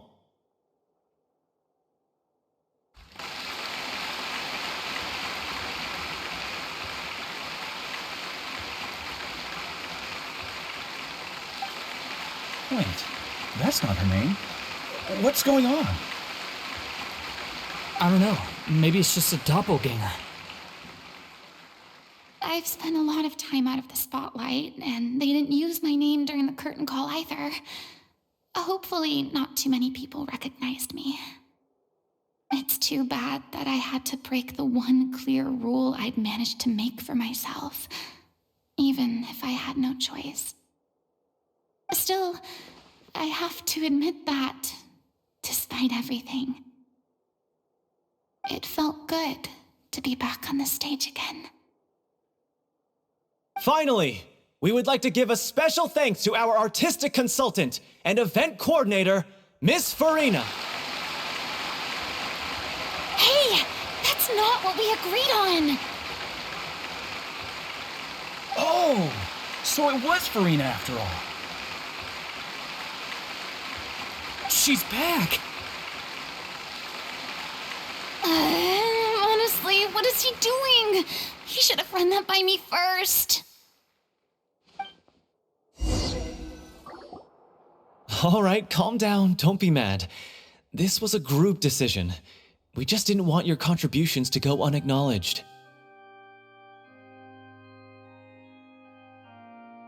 After all, it's been the rule in Fontaine since ancient times that everyone's work, visible or invisible, is equally deserving of recognition.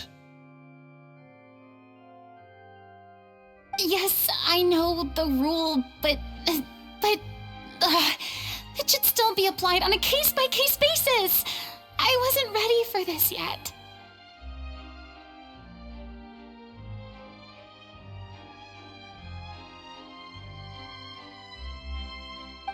It's no big deal. What's the worst that could happen?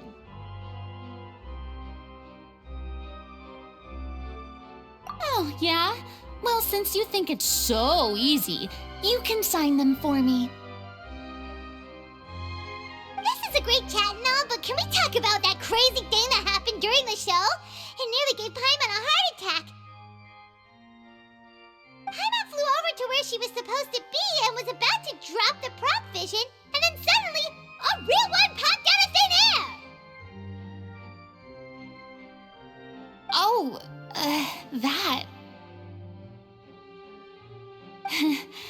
I've got no idea what happened there either. But hey, it worked pretty well, didn't it? I'll bet the audience has never seen such a realistic prop. Wait, what about Dolphy? I wonder how she's doing. Oh, let's go check on her as soon as we finish clearing the stage. Yes. Plus, she'll definitely want to hear how the end of the show went. If nothing else, we can safely say that we accomplished what we set out to do.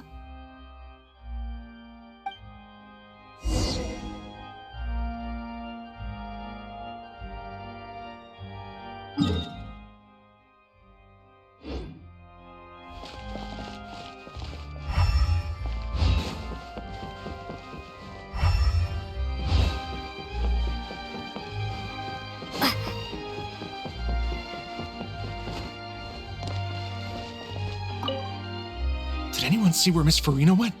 Oh, I want to get her autograph, but I can't find her anywhere.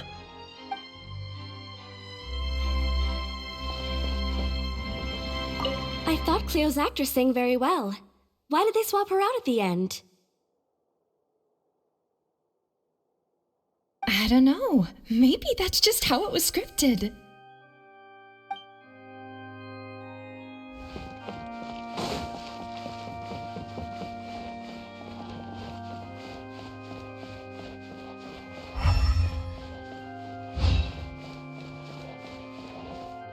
I wasn't expecting such an incredible performance from an amateur troupe.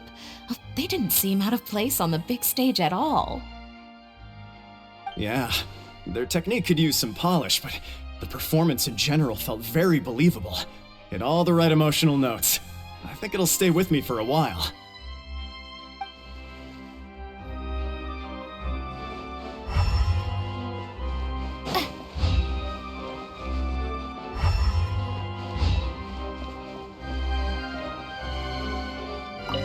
What a surprise!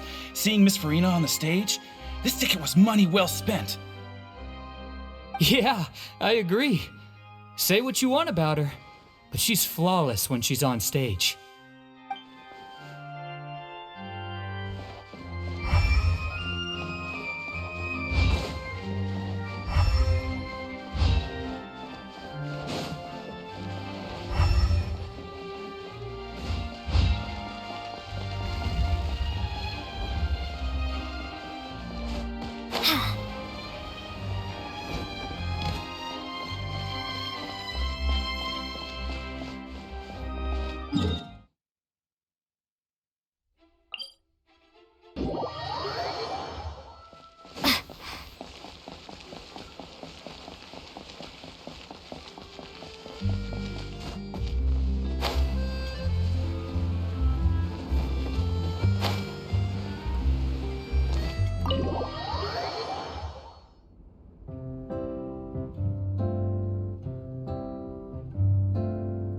Ah, you're back. She's doing okay. Her condition stabilized after taking some of her original medication. From experience, though, I'd say she still needs a few more days of rest. How did the performance go? Was it a success? Did the audience like it? You'll be glad to know it was fantastic! Also, you're not gonna believe what happened while Furina was on the stage. You'll probably be able to read all about it in the Steambird first thing tomorrow morning. That's wonderful. I'm so sorry I failed to see it through to the end. I guess I was wrong to try and tough it out to begin with. Oh, don't worry about it. Like they told me after announcing my name during the curtain call, everyone's work deserves recognition. Even though you couldn't see it through to the final scene, the audience was very impressed by your performance. It's safe to say that you made your mark on this memorial show. Well, one way or another, we did it. I've had bad luck ever since I was born, so I never expect things to go smoothly in life. I'm just happy to know that we went out on a high note. That's all that matters. Blaming your bad luck again, are we? Maybe if you didn't push yourself past your limits so much, your illness wouldn't be flaring up all the time. Oh, don't you start. I don't have the energy to argue with you right now. Aw, you two clearly care a lot about each other. I don't know what you're talking about. You mean we never stop arguing with each other?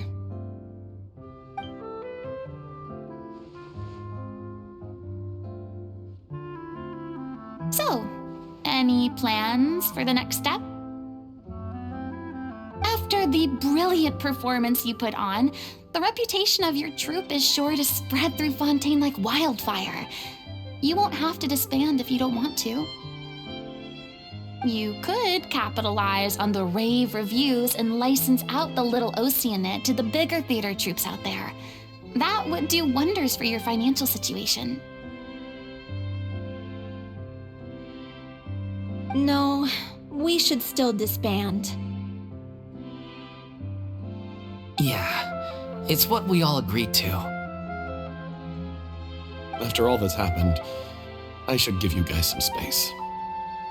But maybe our paths will cross again one day.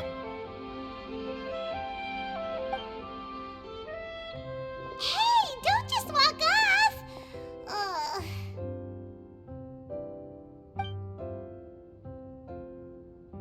I still want to keep performing, so I might join another troupe. After watching Miss Furina's performance, I think I'm starting to understand our director's infatuation with musicals. You should do it. It suits you. I'd originally hoped to keep performing too, but I don't know if my health will allow me to. Oh, so now you finally got your priorities in order. I guess I'll hold off until you've properly recovered as well. What about you, Miss Furina? Any future plans? Well, frankly, I think a return to obscurity is no longer an option for me. I'm sure a slew of consultancy requests will hound me wherever I go until I finally acquiesce. You rather sealed my fate there with your special thanks at the end of the show. Sorry. It's quite all right. No need to apologize. What I meant to say is that this whole experience has shown me that perhaps I'm not as averse to a return to the stage as I previously imagined. Maybe Nervilette was right. Maybe Cleo is the right role for me. I still don't wish to pretend to be someone else, but I do have a desire to express myself. So, maybe the show will go on for me after all.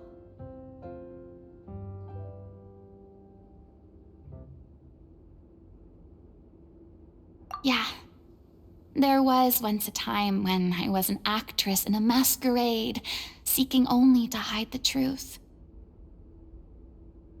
But from now on, I want to spend my time learning real stories about real people and how they touch the lives of others around them.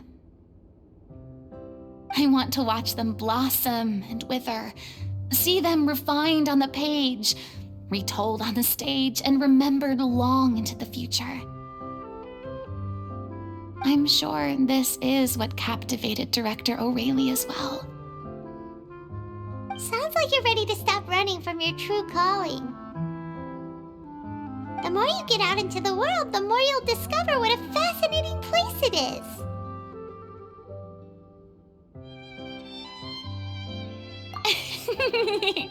Then it's a deal. If a vision is a gift from the gods, then I should do my best to honor it.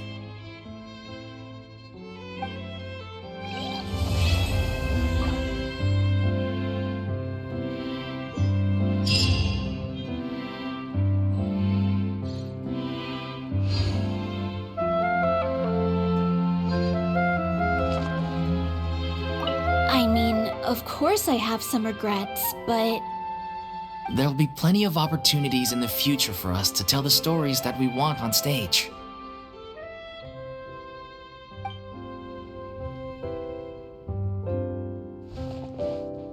I'm just finishing packing up. As soon as I'm done, I've got an interview with the Steambird to get to.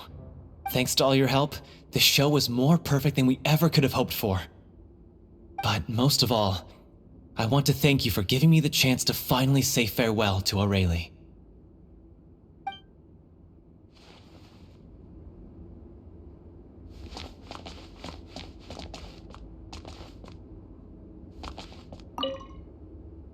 Now that the buzz is worn off, I feel ready to pass out.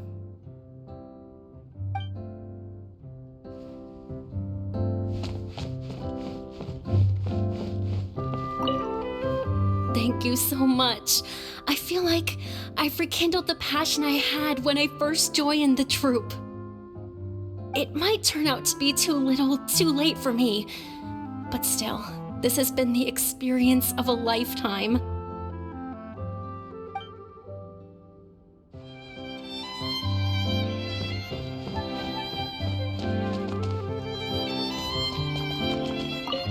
It's ironic to think that in my whole time as a god, I could only ever dream of receiving this kind of power. And now that the gods have given me their blessing, it actually feels more like I'm finally able to take my fate in my own hands. Is that how humans feel about it as well?